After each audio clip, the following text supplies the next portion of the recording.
Ethiopia has an extensive history with Christianity. Various Ethiopian ethnic groups were among the first to convert to the religion as it spread throughout the known world. With the rise of Islam in Africa and its invasion of southern Europe, Christian kingdoms on both continents were seeking alliances to rid themselves of Muslim ambition once and for all. Today, we're going to discuss the little explored history of diplomatic relations between Ethiopia and Christian Europe during the Middle Ages.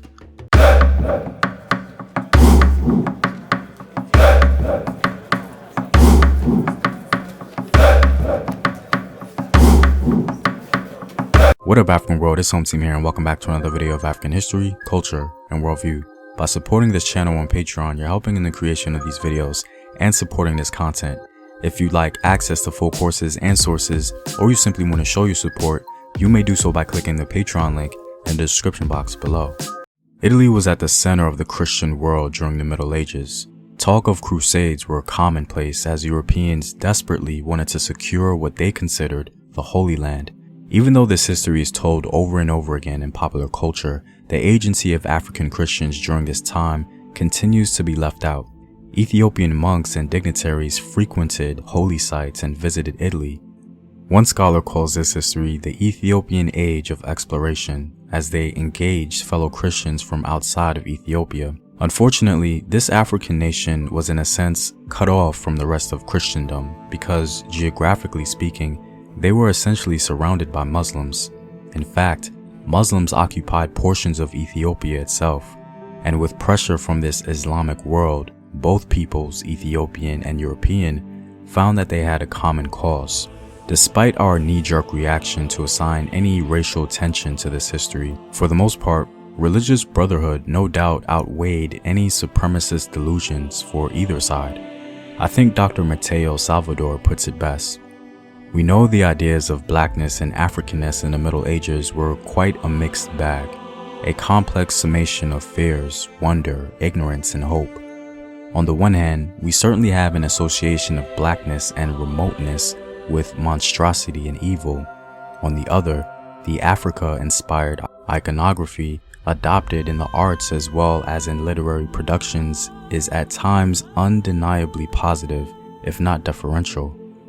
Among most famous are Saint Maurice, Gregorius Maurus, King Caspar, Queen Belacane, the Queen of Sheba, and Saint Augustine. The legendary Prester John also played a role in the undeniably positive perspective of a Christian African king ruling over a powerful African nation. However, at first, Prester John was not associated with Africa or Africans at all. He was originally imagined to be from the Far East. However, the overwhelming presence of the pagan Mongols pretty much disrupted that European dream, and so the myth of Prester John made its way into Africa. The myth began to pick up steam as Europe became more desperate. The Byzantine Emperor Manuel Komnenos received a long letter supposedly from Prester John himself, who sought allies. This letter was definitely a forgery, but his myth grew. In essence, Prester John is what Europe needed at the time. In an era of defeat and regression for the Christian powers of Europe, Prester John seems to have been an icon used to exorcise the power of Islam and soothe the anxiety of the European. Pope Alexander addressed Prester John in a letter, hoping that he would help the Catholic Church expand its rule and also expel the Muslims from power. Ethiopians seem to first have significant encounters with Christian Europeans at Jerusalem, as many pious Ethiopians traveled there. When the Crusaders lost Jerusalem in 1244, Africa began to look more like the place where Prester John would really be. In 1289, Pope Nicholas IV asked Prester John to reunite under the banner of the Catholic Church, and in 1300, plans were made for a Christian entente involving the dear black Christians of Nubia and the other countries of Upper Egypt.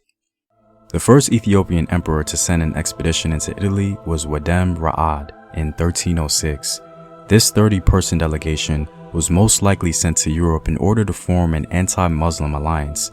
The next emperor, Amda Seyon, increased the anti-Muslim sentiment within the state. The pressure he was dishing out was certainly welcomed in Europe, but made the Mamluks of Egypt a little nervous.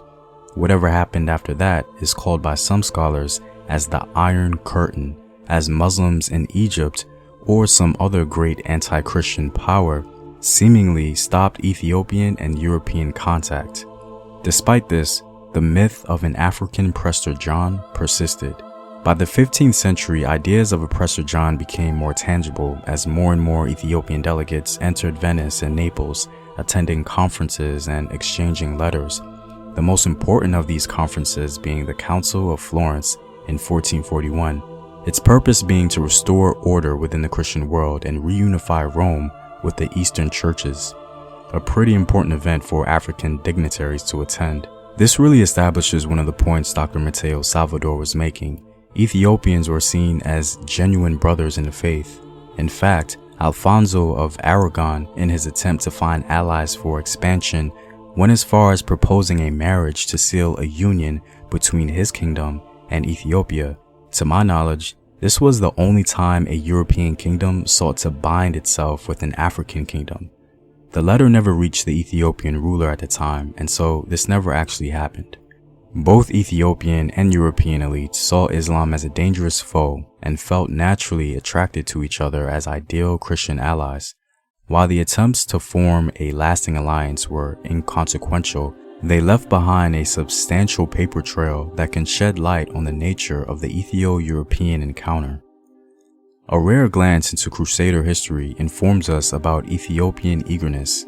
A little after the Middle Ages in 1508, an Ethiopian regent dispatched the first Ethiopian embassy to Portugal, offering to Manuel I support for an anti-Muslim crusade, that you may cause these Moors to be wiped off the face of the earth, and we by land, brother, and you by sea, for we are powerful on the land, that they may no longer give to be eaten of dogs the offerings and gifts made at the Holy Sepulchre.